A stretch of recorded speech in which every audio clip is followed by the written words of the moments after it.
Hey guys, welcome to episode 2 of the Refuse to Lose podcast with Manly Seagull star Joel Thompson. Now, Joel is well known for his mental health work and his charity, The Mindset Project. It's something he's spoken about a lot, but in this podcast he goes into more detail about his life. He speaks about his fear for suicide and domestic violence rates because of the ongoing coronavirus crisis. He also touches on his use of bipolar medication and how it has affected his football. He talks about his time on benders to now quitting alcohol completely because of an accident that almost claimed his life. He even reveals how he considered retiring from footy, plus plenty of other fun stories about his time in the NRL. Joel is a compelling speaker and a great storyteller, so I hope you find this chat as entertaining as I did. Please enjoy.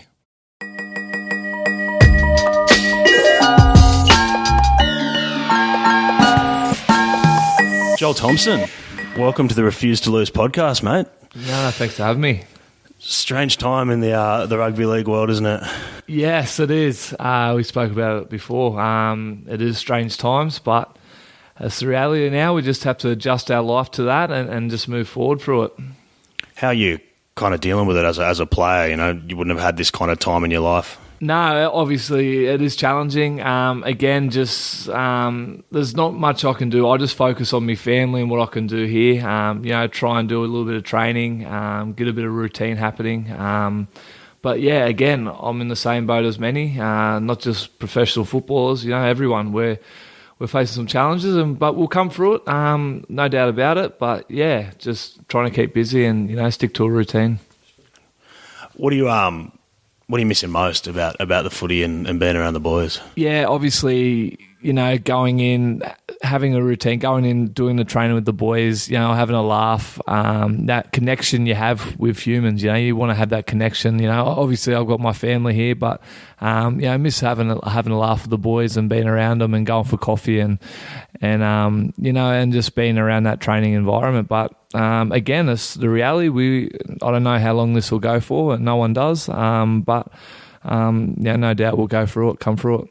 What do you think?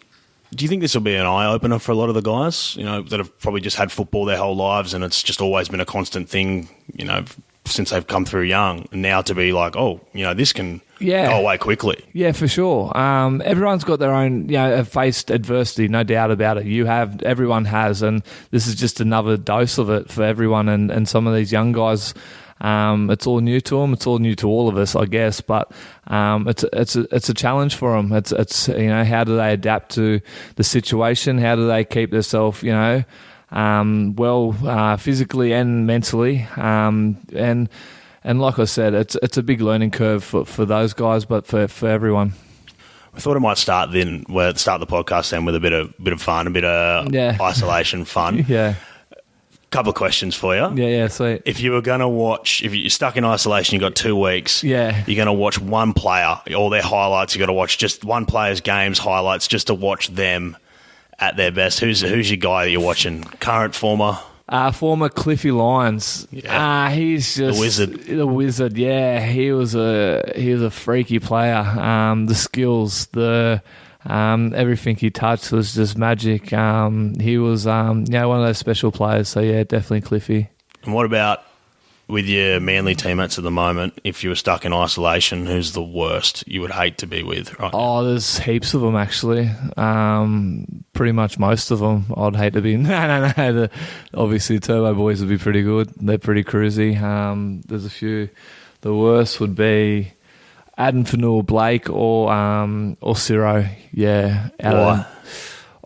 Both different, but they're just they're grubby. They're just they're I don't know. They're both they're both a bit grubby. So probably those two. Yeah. What about coaches? Of all the coaches you've had, like I think Neil Henry, Ferner, McGregor, Des, Barrett. Who's the worst you would hate to be stuck with in this time? I don't know if I can really comment on that. Just in terms of like who's going to smash you trainer wise, who's going to be?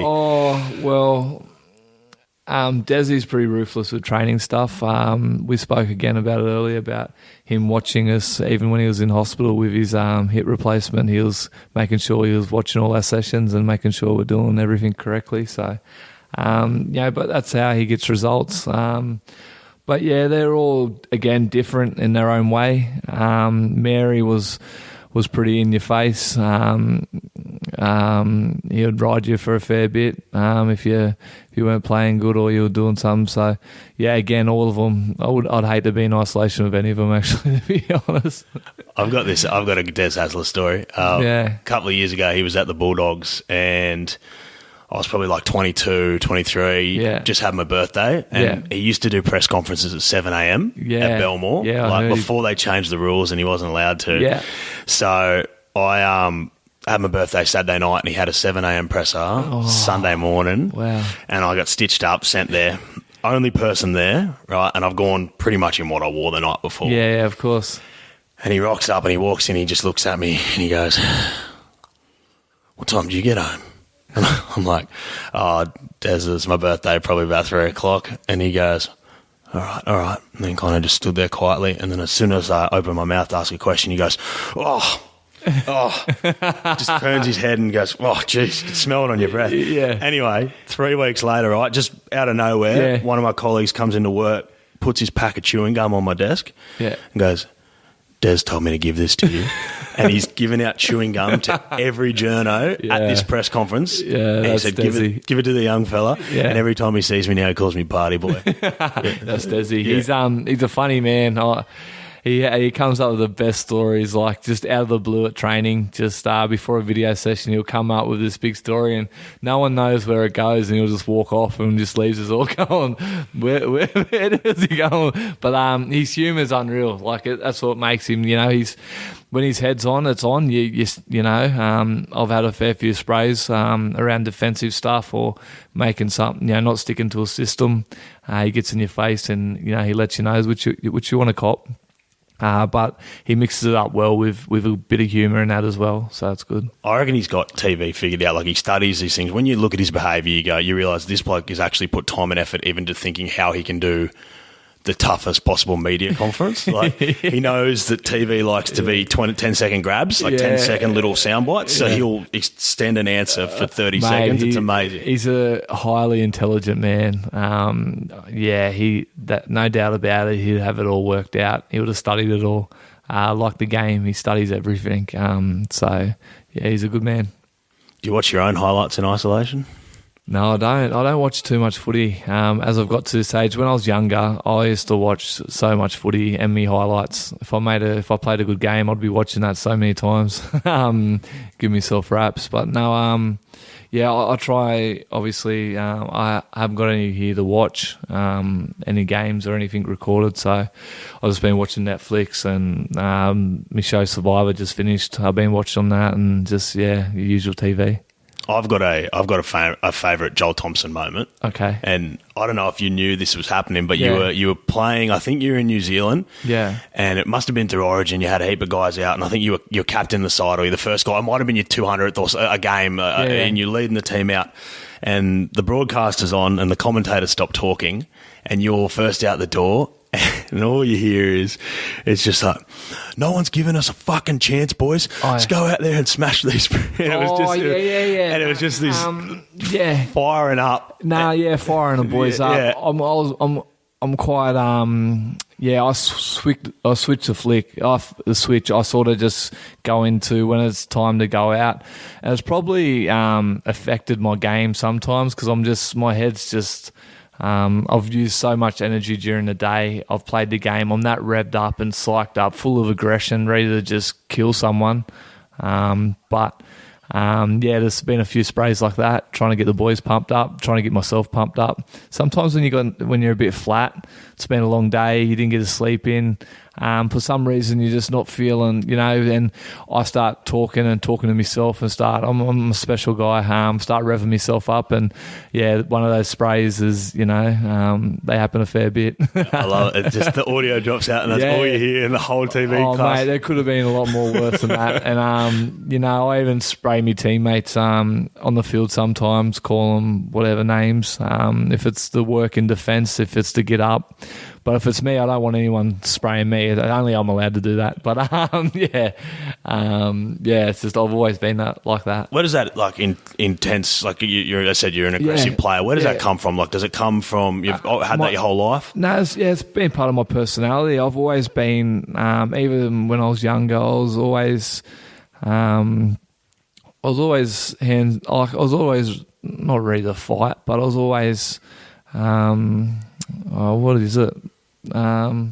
ready to go if I had to. And then when it comes to footy, it translated into football. So when I come on the footy field, I was ready to rip in and be aggressive, because that's the way I like playing footy, and always have. It's probably kept me in the game for so long, and it's given me a career. And I guess even from when I was young, I was probably I was an angry kid when I was young, and it sort of didn't go away. I ended up being an angry adult in some ways, and I've learned to sort of control it a little bit. And like I said, I probably only got on top of it the last couple of years when I come to Manly, how to sort of stay a bit more relaxed and not to get too revved up and waste energy and getting too psyched up. But you live and learn. You had to.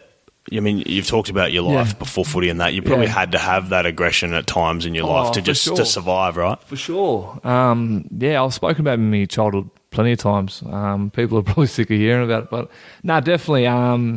Living in different places and environments, and different family members. I've always had older cousins who, if I got a new shirt, if they tried to take it, I'd have to fight for it. And I always had to stick up for myself. And, I don't know, I was never scared of getting hurt or, and if whatever would happen, I'd just, whatever happened.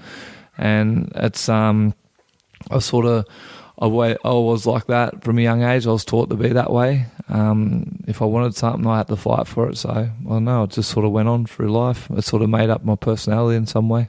I know you said you've spoken about your childhood a lot, and you have. Yeah. For people that haven't heard, obviously you went through a lot of issues. Yeah. Just give us a brief snapshot. Just so people. There's many out there with similar childhoods, but I was just a single mum. A lot of domestic violence, a lot of drug, alcohol. Witnessed a lot of different stuff, which a lot of kids out there currently do still go through, and kids like me back then had to fight through it. It was tough times. I guess it did make me who I am, but it makes me grateful now. Having you come into my home and this is my safe place, and and having a family and having things, it makes you be more grateful for what you do have now. But it was challenging times back then. Moved around a lot. A lot of times where, it wasn't food in the fridges. There wasn't, there was times where you'd go to school hungry. It was just different challenges that I faced through my childhood. And I guess there was a turning point around 13, 14 when I went and lived, 13 it was, sorry. I went and lived with my nan, and I guess things started to change in a more positive way for me. But I could, hand on my heart, I could definitely say that I was heading in a direction of footy wouldn't have been involved. I would have been a career criminal. I would have been up to no good, because that was my mentality and that was my mindset back then. Went into my nan's care and got some help and got put into a boarding school, and then got into football and different things. But it was a messy childhood, and and do I wish it didn't happen? No way in the world. Like I said, I learned a lot about life early on in life.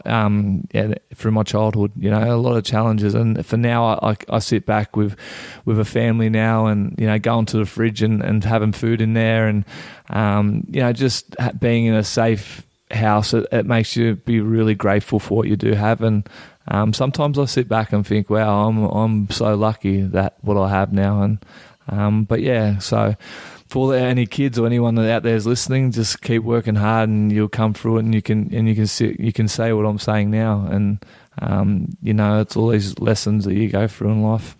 We'll get on to all the work you do in a little bit, but just, I guess, when you talk about how you had that tough guy attitude growing up and stuff, how hard is it to switch that off? And I know a lot of men struggle with this. Like, Yeah. you know, we're all the same. Yeah. I'm a bloke as well. I've had Yeah. my own issues, but it's Yeah. hard to talk about. And now you just talk about it so openly and honestly. Well, How did you get to that point? Well, I never was going to talk about it openly and speak about it, but there was a point, my wife out there with my children now, there was a point where things got quite dark, and she got me some professional help, and obviously things changed for me. This was when I was at the Raiders, and then I wasn't going to go and speak about it. This is what we kept between me and her and my close friends and certain people around me at the time, and my coach and different people at the club.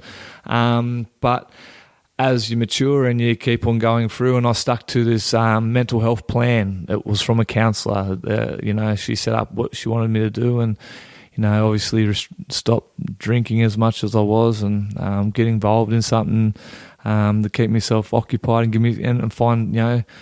So I started, you know, helping out throughout the community and found a bit of a purpose. You know, I was like, because I wasn't happy with life. At all. Like, I was just like, this life's shit. I really, you know, I wasn't getting up in the morning going, this is going to be a great day. I was waking up going, this is shit. What am I doing here? I didn't have that purpose. Footy wasn't doing that for me at all. But I went and started giving back and connecting with a lot of kids that had the same similar upbringing and faced the same sort of battles that I did. And I was like, now I can sort of help them come out of that. And that sort of gave me a purpose. Like, it just made me get out of bed and go, it's going to be a good day. I'm going to do this. I'm going to do that with these kids. So, that was 8-9 years ago. We're talking a long time ago. And an opportunity come up a couple of years after to share my story. And my wife really encouraged me. She goes, you should do it. You should just go out there and start, you know, speaking about it, because there'll be so many people out there like you that suffered alone, didn't want to go and ask for help, you know, have that mentality, I'll get through it. And that's how I did. I was like, I'll get through it, whatever. There's just a few battles, you know, I'll come through this. But I couldn't do it on my own, and I was suffering one out, and I didn't really tell anyone. And lucky for her, I actually went to her house after a bender and then opened up to her. She just encouraged me to go and speak. And then I started sharing it, and I felt a bit better. Like, when I was doing it, it was like a bit of a healing thing for myself. I was like, this is good for myself, you know, for me to go and do this. So, you know, I continued to do it, and now I've continued to help through the community, because I wanted to stick to that because I knew how much it helped me. So why would I stop doing something that helped me? It pretty much saved my life, if I'm being totally honest to you. And my wife will tell you that too. It probably did save my life. And so I just want to stick to something that did that for me, and continue doing the community stuff and giving back. And I continue to speak about it, and I continue being involved. And people, and I used to contradict myself a fair bit, because I'd go out there and, you know, go talk to kids and go, don't do this, don't do that. And I'd be going out and still drinking and partying and still being an absolute, you know, madman.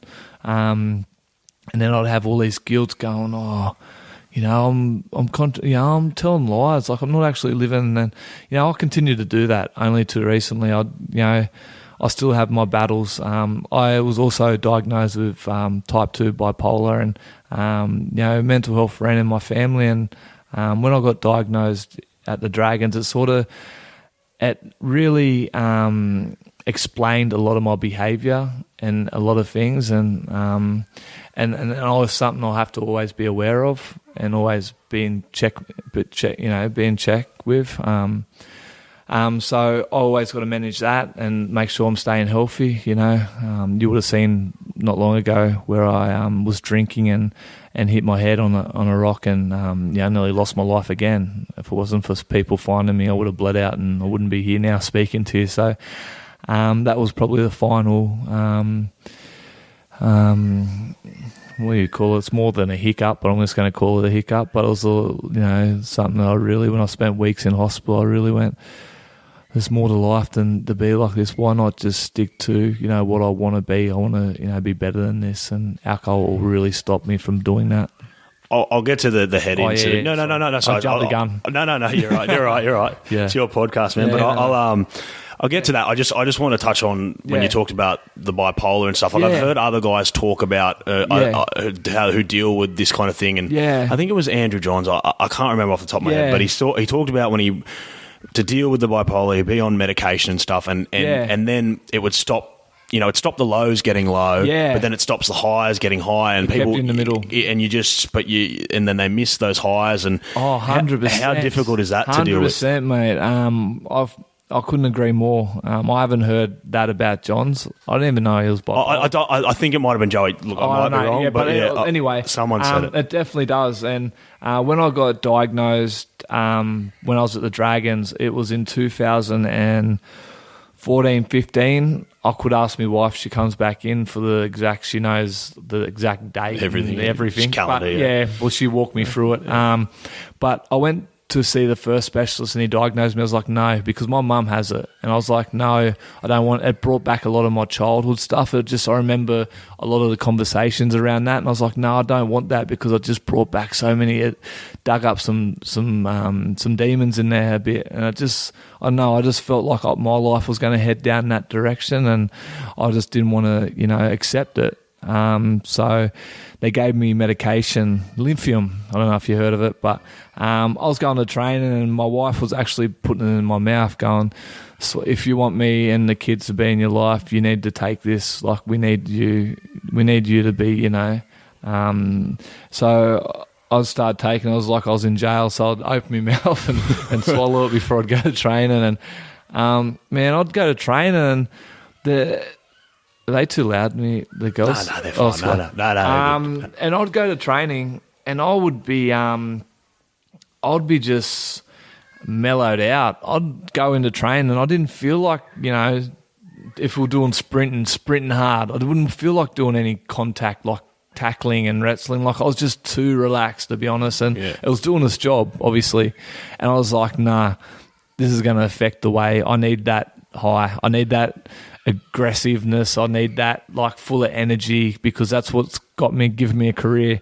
So I didn't tell my wife at the start, but I just I'd put it in my mouth, and then I'd walk off, because it started turned into she'd stop doing it because she was thinking I was sticking to it, but I'd spit it out, and then I'd went for a drink one day, and obviously my personality with bipolar is when you have this switch, you don't have an off switch. You don't have I'm going home, because you just got a motor that goes forever. And I went missing for days, and she couldn't find me. She was contacting my friends, and I was just having a drinking session with people. And things would go from up on a high, having a good time there, but then I'd go back down to the low. I'd be having to deal with my wife, going through that, which it wasn't fair for her and the family. And I'd be low, and I'd be, in this dark place again. I wouldn't be medicated. And then, obviously, Benny Cray by then was doing the welfare stuff there, and she got in contact with Benny Cray, and they got me in to see another psychiatrist. And again, this Indian guy, he's like, blah, blah, blah. He pretty much explained my whole life. It was like pretty much he had a camera on me and he explained it, and I was like, wow. I read it out of a textbook kind of thing. Yeah, it was crazy. And I was like, have you been speaking to my wife? And he's like, no, I've been, because there was a massive waiting list to go in and see this guy. And he explained my life, and it just really, and he goes, if I know you've got a family, you need to take this, you need to own this.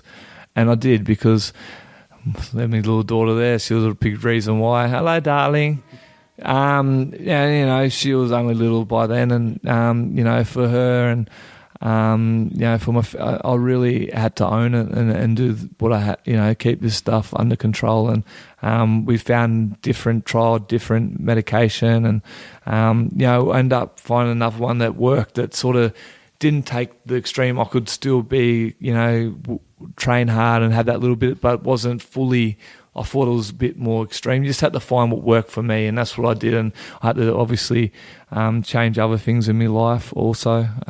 Maybe restrict how I was going to drink a bit, and who I was hanging around, and different stuff like that. And I did that, and and over the years, I've sort of managed it the best I can. I've gone off it, and I'm in a spot now where obviously I'm not drinking. I've given up alcohol, so I haven't been on medication, and I'm in a really happy. I'm so happy as I've ever been. I'm in a really good spot. Even going through this pandemic, like going through Corona, I'm still in a really happy place. And that's what I realised, that I just sometimes some of us just have to work a little bit harder than others, and that's just the reality of it, unfortunately.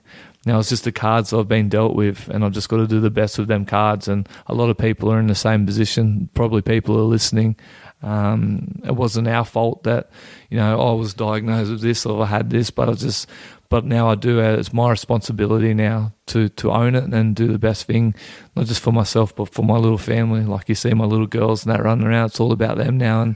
And that's what's my motivation, yeah. What about meditation? Did you ever try that? I tried it, but I couldn't stick it today. I actually, I've tried it a fefew times, and I'll go in and out. Like I'll do it for a little bit, and I have an app, Smiling app. These different apps, and I'll lay it on my chest, but then I'll get caught up in watching a TV series, and I'll just, it'll go out the window. The only reason I mention it is because I've done some meditation. I've been like you, the same. Tried to use the apps, and then you just find yourself falling asleep or dozing off. But then a friend got me onto this thing called Vedic meditation, and it's like you go and do this one course on a weekend, and it's this guy, and he basically just gives you this little mantra that you basically just run through in your head and stuff.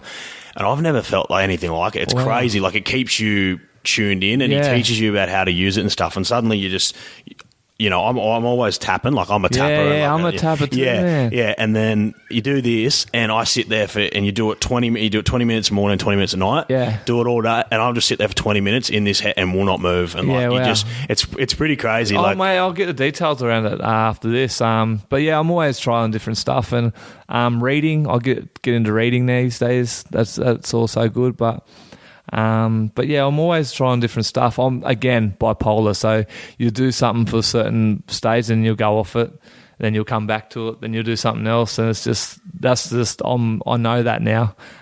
So I'm always in and out trying different stuff. But yeah, like I said, I'm in a really good place. I realise now, if I ever do drink again, I hope that I could have a red wine and have a few beers, going out for dinner or whatever, and under control, where I don't go drinking and turn into 20 beers and sitting up here by myself listening to the country music, drinking beers, and have my wife come down and go and get to bed, and me going nah, and I'll sit up here till whenever. There's been plenty of those. If I don't get to that stage, then I'll have a beer again, but if I can't, well, obviously I'll just have to give it up because it just doesn't work for me. Country music, that's such an Aboriginal thing. Yeah, so I was brought up, but not even country music, Cold Chisel, just the rock music, just a bit of everything. But for some reason, anytime I'm drinking, I like getting into that then. But yeah, there's been plenty of those where I'll just sit up here and have beers and one outs, and that's when it gets a bit messy, when there's situations like that. You just can't stop. Yeah. No, unfortunately. We'll touch on, because I want to talk about you giving up alcohol after the accident. But tell us about the work you do, your own organisation now, the Mindset Project. Yeah. Tell us just a quick overview of what you guys do. Well, how it started was I was doing a lot of this stuff volunteering, just because I stuck to this plan that this lady gave me back in Canberra in 2011 or 12. Terrible with dates, but.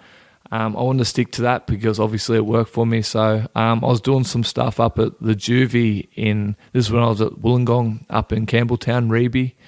Juvenile. So I was going in there with the boys and hanging out with them, doing some sports with them. And, I was doing up, every week or two, just going up there, chilling with the boys for the day. And, I loved it. And one of the guys there actually said, he goes, you know what?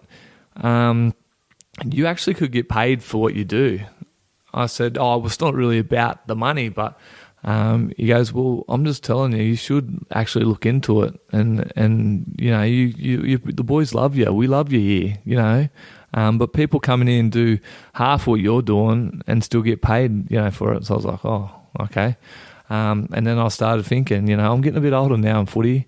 I've got a young family, got girls, I've got mortgages. I said maybe I could earn, and turn into something like that. And so I turned in and come up with like a name with my wife because I was seeing a counsellor, a psychologist, talking about fixed and growth mindset stuff. We're doing that one day, and I was seeing it on these papers like, the mindset. And then, how you go online and there's like this business name registry. Yeah.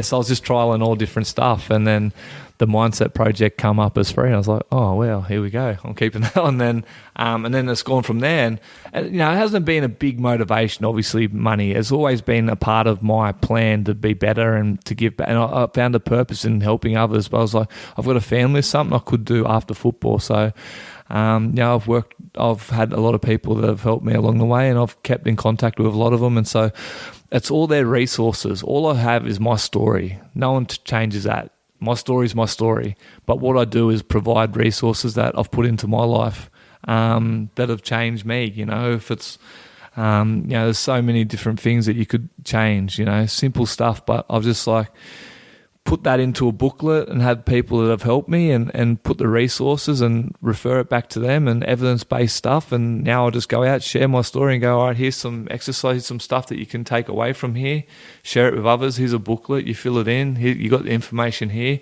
If you need help, this does not replace professional support, professional, but it can be a guide to help you with your well-being. And, they take that away and they have all the services and all the numbers in the back with some, that's all it's ever been. And I've sort of just grown from there. How you doing it now with the COVID-19 outbreak and stuff? I've cancelled so many. I do corporates, I do schools, I do a variety. I do so many different types of, groups. And I've up to date, I've probably had to postpone, I don't know off the top of my head, but a lot. I do normally an average one a week. I'll try and fit it around training, so normally one a week. But the problem is now, like, this is where we're heading into this territory now, is the social problems that will come out of this pandemic. It's not just economic, so we're going to start talking, people are going to start saying that the suicide and stuff is going to be much worse out of this. Mate, it makes me so scared, makes me nervous, man. But that's why I done an interview the other day, and I said, I've got booklets in there, take a box if you want, thousands and thousands of booklets I would have handed out already. So I said, whoever wants them, I'll post them to you. Like, you don't have to pay for anything. I'll post them to you. I've even emailed them to about 30 or 40 people. That many people have got in contact with me. Actually, I haven't emailed. My missus sort of helps me out with that stuff, so she does a lot of emailing, but she actually does a fair bit for me. But we've sent it out already to a lot of people. Like, so some people out there already. This is early days, but are really struggling. Is it loss of work, isolate? Like, there's so many red flags there right now. So I just want to get that out there to people and give it to whoever wants it, who needs it. And happy to have a chat to them if they need that too. And because it's so important that we're all in this together. So we just need to pull each other through that, and we no doubt at all will come through it. But we just make sure we've got to look after each other. Because that's the thing, isn't it? You talked about it at the start. This is the isolation, the not having anyone to talk to at all is the big problem. Human connection, man. That's the challenges there, and not to have someone there to talk to and when you're there by yourself and you're going through a dark time, when you've got no job, you've got no one there to check in on you, there's so many red flags. And like I said, you can tell it makes me quite nervous for the future. So we've got to make sure the support out there, and we check in. If people are listening to this, check in on the mate, just to see how they're going. Give them a call, give them a message. I know we're limited in what we can do, but just check in with your friends and family and making sure they're okay, and spread that net. And it's important that we do that. What about domestic violence as well? I saw you tweeting about this the other day. Domestic violence. For a kid that come through a lot of that, I'll tell you what, you talk about tough times. It's the toughest times of my life is witnessing in that and going through domestic violence. If it's seeing my mum getting flogged, or then them turning on me, or whatever the times that I went through, they were the toughest times of my life, no doubt. They scarred me those times. So I know a lot of kids, that happens to a lot of kids out there, and they'll be at the moment be going through that. So I hope the government said they're going to put more funding in. I hope that support gets to those kids and to those families straight away, because they need it. And it breaks your heart to think about some of the situations some of them they'll be going through, the kids and women and men, in whatever situation. There's some tough times out there for them. That's scary, isn't it, when you think about it? Crazy. You've mentioned it a couple of times. Yeah. Well, the incident at the end of last year, and I remember when this happened, because we were in the newsroom, and someone goes, "Has anyone seen Joel Thompson's Instagram?" And we saw it, and we're like, I don't know if that's real. Like, it just what's happened? You know what? I've gotten so much trouble for that. So I done that off my wife's. So my mate sent a photo of me when I was in that brace and said he's alive, like he's going to be okay, and sent a photo and sent to my wife. So so you want me to start from what happened? Yeah, look, give us a quick insight of what happened. Yeah, Okay. So I was up at the Koori Knockout. I went up there and I went to a friend's place and had drinks. And again, that switch it didn't go off. My wife was worried about me. She goes, "I need you to get home." Like, she knows like that. She just wants me to, if I'm drinking for too long, she knows to try and cut that down and try and get me home where it's safe. So she rang my mates, got on the phone, and like spraying them, saying, "Get this dickhead! Oh, sorry, get this fella, get this guy, get him home." Blah blah. And then my friends were like, "Yeah, he's probably had enough. He's carrying on a bit, so let's get him home." Called a taxi, and obviously I went out the front. And during that time, I fell and hit my head on a rock or whatever, and then. We don't actually. I say rock because there's nothing else. It could have been like there was a fencing thing. I could have hit my head against the fencing, but no one really knows. There was no footage on it, so it could have been whatever. But anyway, the taxi turned up. Obviously, rang through my mate. But my other friend, Joshy Miller, ex-Canberra Raider, absolute champion. He's been my close friend for a long time, and he had a feeling, like something wasn't right. And he's like, "Oh, I'm just going to go out there and check on him, make sure he's okay." Because I said me goodbyes and everything, and they're like, "Oh, all right." And and they were all pretty settled. I'm the extreme drunk mess, and they're all pretty, And I, they all went out, and that's when he found me, and I was bleeding out. You can probably see the mark on the top of my head here. The little mark. Yeah. I've been rubbing cream and trying to get this laser. Trying to look after your good looks. Oh, yeah. No looks there, but just trying to get rid of that red mark. So every time I look in the mirror, it sort of reminds me I hate it. I was bleeding out. And if it wasn't, for him, if I stayed there for another hour or two, the loss of blood, I wouldn't be, obviously I would have died. So ambulance come and they flew me. They made the decision there, and then when they found me in that state, they fly me straight to the Sydney from Gosford, and went into went through that for the next few weeks, or 2 and a bit weeks. I was in hospital and had to go through all that, and I woke up and bright lights over me. I was just like, honestly, I thought I was dead because it was such a weird feeling. It just was so surreal because it was just these big bright lights, and actually gave them a bit of a laugh, and they said, because I wasn't even sure if I was going to be able to speak from an injury like that. Went through that, and it was obviously a scary time. Having me wife and me friends and me nan and family and me kids running up to me crying, and that's got to be the toughest part, right? Like you go through, but then to look your wife in the eye and say, I stuffed up again. Through my actions, yeah. Definitely. It's something I'll never forget. I really had this deep guilt, like, I don't know. Normally I'd get over things a lot, but I had this guilt, like, how I made them feel and how sad I made them feel. It really just really sunk in for me, to be honest. Again, I put myself in that situation by not just drinking. Like, I'd have 2 beers and I'm straight on vodkas, and I'm having big doses of just drinking. I'm just crazy. And so it was a big wake-up call for me. And, even another part of this story, a pop who I lived in Gundagai with, Slimmy Murdoch. I actually used to be called Joel Murdoch. I used to be... Yeah, so... but their family sort of took me in when I was younger, and, I was like one of theirs. And he was sick, and he was living in a nursing home in Gundagai, and...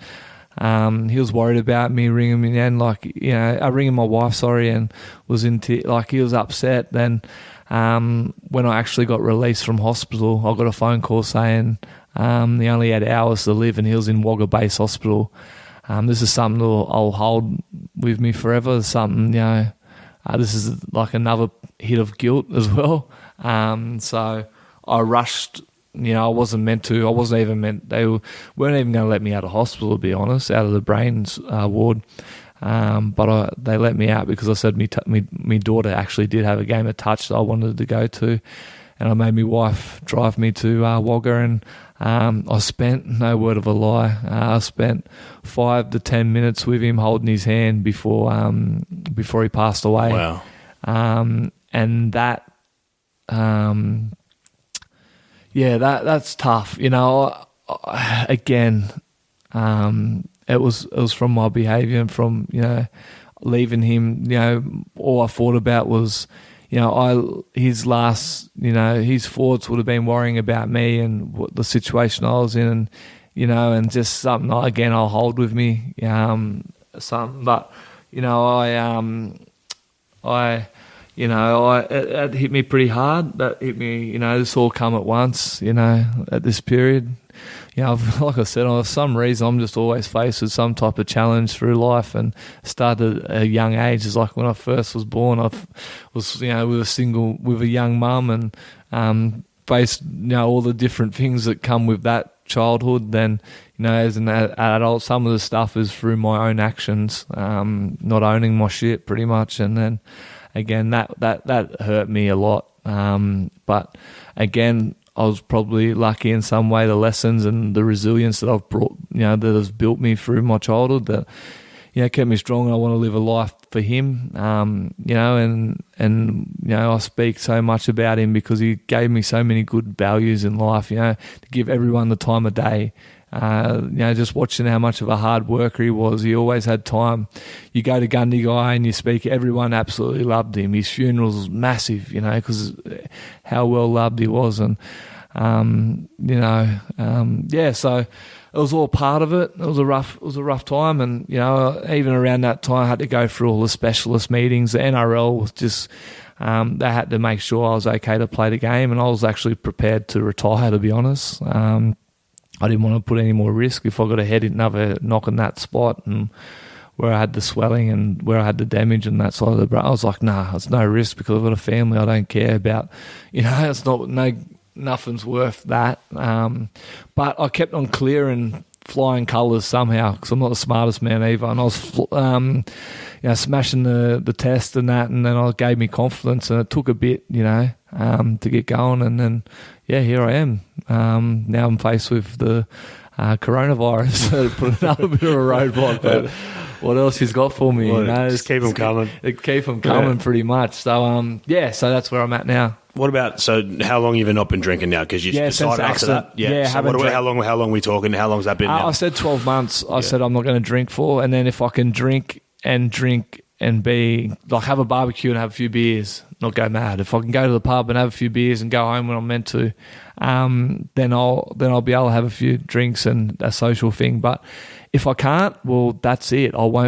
That's it. I'll make a decision and to not touch it, because that's just the way it is. And I've made that promise to my family, to my wife, and she'll hold me to that. And my best friend, my best friends are pretty honest with me, which is good. They call me a dickhead when I am, and just let me know. And that's what you need. You need friends like that. So just see how we go. How tough is it in I guess you're a young man, but obviously a football environment as well. Yeah. To not drink, you go to the All-Stars games, afterwards the boys want to have a beer, all that. It is tough as Christmas party we had at Manly here. We went up to the Newport and the boys were all dressed up and having drinks, and they'll bring in, which I love, sitting up with trays when people bring in trays and you sit up there and you just ripping through the trays and all those different things. Like I couldn't be there for too long because I was getting too many temptations. I was like, I've got to get out of here because you'd need to take tips from Jake Drabojevic. Is the smoke bomb expert. He is the king of just disappearing. So I just took myself home. But different situations. It's easier now, obviously, because we're not really doing much. But even going to play poker and there's beers, going out there mowing the lawns today. I normally have a few beers mowing lawns, cooking a barbecue. I always just got into a habit of having beers, and I enjoyed having beers. But like I said, I'm just going to give it 12 months a go, and then if I can have a couple of beers, cooking a barbecue or going for dinner or whatever it is, we'll see how we go. But we'll just have to wait and see. How supportive are, I guess, the boys in knowing what you try and do, and especially with the... Are they on you? Obviously there's still a bit of banter in that, but they're all pretty good. They understand. They know the situation, how serious it was. I've shared that. When you nearly lose your life through drinking, there's a good reason why I'm not doing it now. They're all pretty good. They are. You said you got in trouble for that photo. I've got to go back to that. Yeah, who smashed you for the... Yeah, so you're not allowed phones or anything while you're in the ward. They're very strict. Your visiting hours are certain times, and you're not allowed any because you're not yourself. For the first week or so, when I first come out of it, I was swearing at the nurses. I was a person next to me. I was abusing. Like I just wasn't me. It's just you're not yourself after you have an injury like that. It's crazy. Really? Well, why? I don't know. It's something to do with the brain, but the damage I'd done there just it just changed my personality for some reason. It actually got me into my own room quicker, which was good because I had. So I grabbed my wife's phone. I said, let me just have a look on my Instagram. She goes, why? I said, just give me a look. So I was on that, and there was a photo on there of me in that neck brace and blood coming out of me, and I put that up. I don't know why. What I was thinking? I don't know what I even wrote, but I wrote. Now that I'll think about it, it would have been to let people know I was okay. I was worried about that because I had a lot of people that were stressing about me, and obviously I was like, I'm okay. But then there were people who just didn't even know at all. Yeah, but that's the thing. And then I put on social media and not smart at all. Yeah. And it just went everywhere. And my wife, actually, I don't know who the reporter was, but some reporter rang the phone, and I was actually talking to a reporter and like telling them this big version, not even in the place where I was meant to be, and like pretty much made up this whole thing. Story. And my wife's like grabbed the phone off me and said, "Get off the phone." It wasn't Weidler, was it? It wasn't Danny Weidler. I don't know who it was. I'll have to ask her when she comes back in. But she laughs about it now, and my mates laugh about it. And even my mates, like we all love a post, put something up on Instagram. We all get carried away. Even they said, I'm just like pretty much hanging on to life, like just survived on there, posting on Instagram, putting up, looking for people who feel sorry for you. But it was pretty silly. I wish I didn't do it because then it just went everywhere. And if I didn't do it, no one would have had that photo. They just would have said, but unfortunately, it did go everywhere. But it's all good, The NRL, did they say anything, or they? Yeah, well, there was heaps of crazy rumours, which is disappointing. People said I was in a car accident. The one that I couldn't cop is one where people said that I got bashed. I was like, no, I didn't get bashed. No, I didn't. Who's coming up with this? But there was some crazy rumours, and I wanted to work with the NRL. Obviously, I've done a lot of stuff with the NRL. I don't know if I'll get any jobs with them now going forward with the situation the NRL in, but so I wanted to, come out and be honest about what happened. So I spoke to the Manly media and I said, I'll just tell the story and just share what happened. There was still people going, that's not the truth. You get your typical people are just sometimes I get caught up in reading comments and different stuff, and I really shouldn't. I should never do it, but I do, and people are going, "Oh, I heard he crashed a car. I heard he done a runner." And I was just sitting there going, "Why am I reading this?" But I'll still do it. But yeah, so it's I look back on it all and I learn a lot. It's a crazy story, but you're here to tell the story, and you'll be back hopefully playing footy soon. And I didn't know that you considered retiring. Like the thought crossed your head if this head's 100%, because the damage that I've done there, the swelling and whatever else, like my reactions to things, everything was coming back, but it's just I didn't know when it was going to come back, so I couldn't do contact for a fair bit of the pre-season up to, I think it was early Feb or late January. I couldn't start doing contact, and I was coming back from my broken arm as well, so there was a bit of doubt with different things, like, am I going to be able to whack people? Am I going to be able to do my job, because I didn't want to go out there and be, not letting the team down, not doing my job correctly, so I was just like, I'd rather just go out and retire now, and just whatever. But, I just kept on backing myself and kept on working hard at it. And then, I got to a position, unfortunately, I was starting to feel good, coming into the first 2 games, getting that confidence back. The All-Stars game it's all about the confidence thing with it.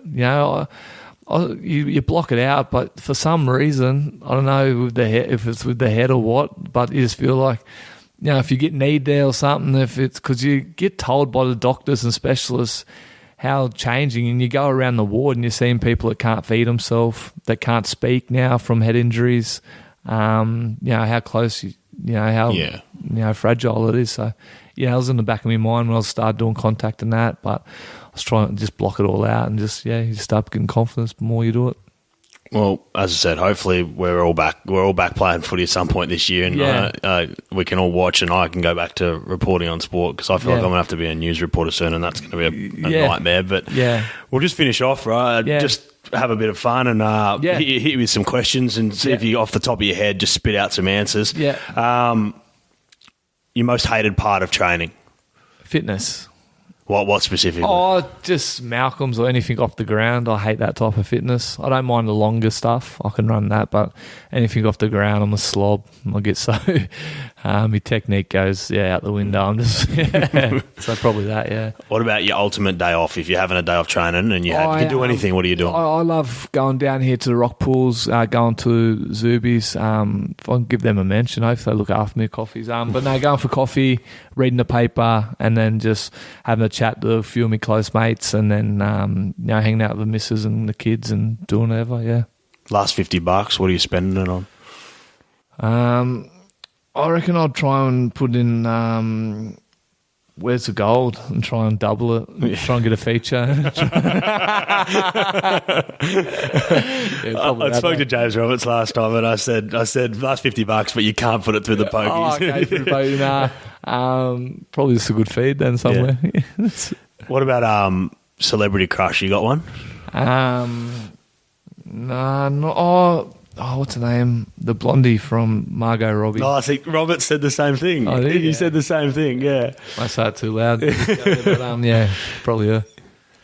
What about who would play you in a movie? If they made a movie about your life? Oh, I don't know. I can't think, to be honest. What's his name? What's he in?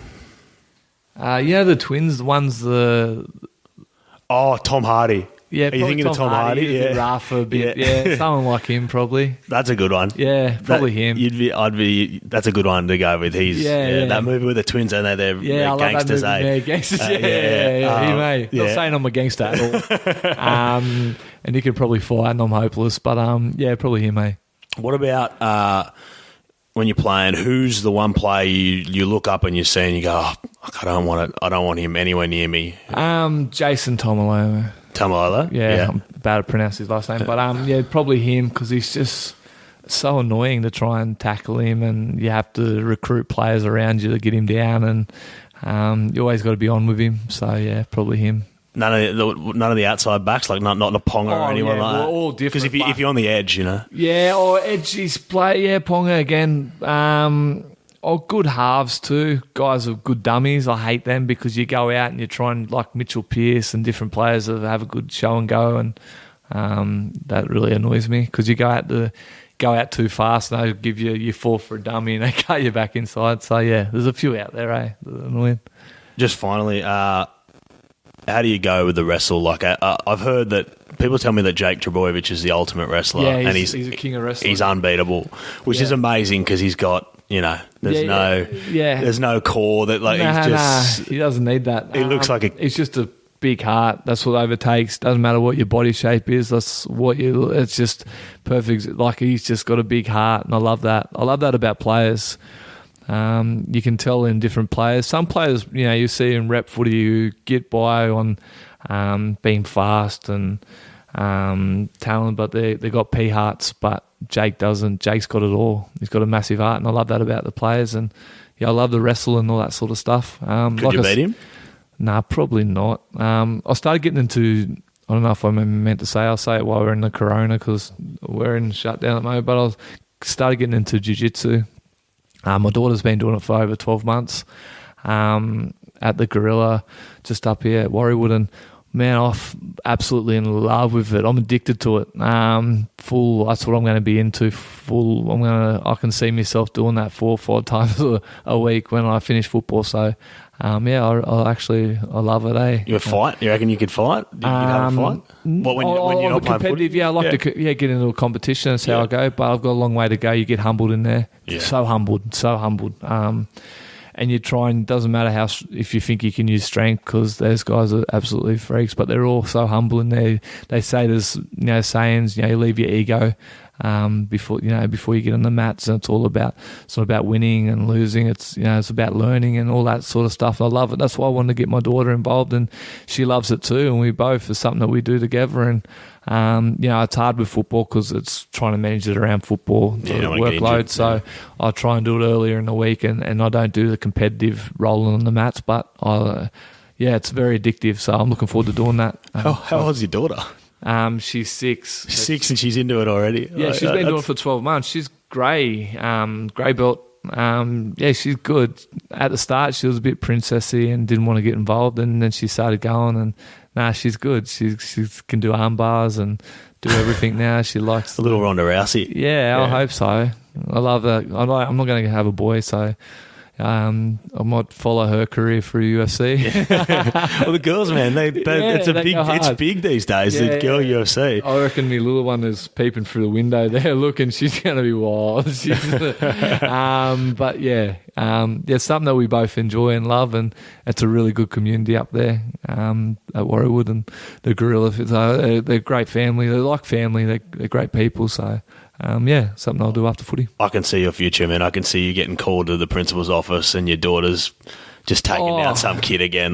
She's not going to put up with it. If some bully's there, like a bully like I was this little fella when I used to go to school, because I used to be poor and that and had no food. I used to go and raid people's lunchboxes and that, and she'll be choking kids out if anyone's touching her lunchboxes, that's for sure. Perfect, bro. Joel Thompson, thanks for being on the Refuse to Lose podcast, man. Thanks for being so honest. It's been a wonderfully entertaining chat, and hopefully, people hear your story and they hear what you've been going through and how you keep continuing to make a difference. And thanks again, man. Appreciate it. Thanks for having me. Thanks a lot.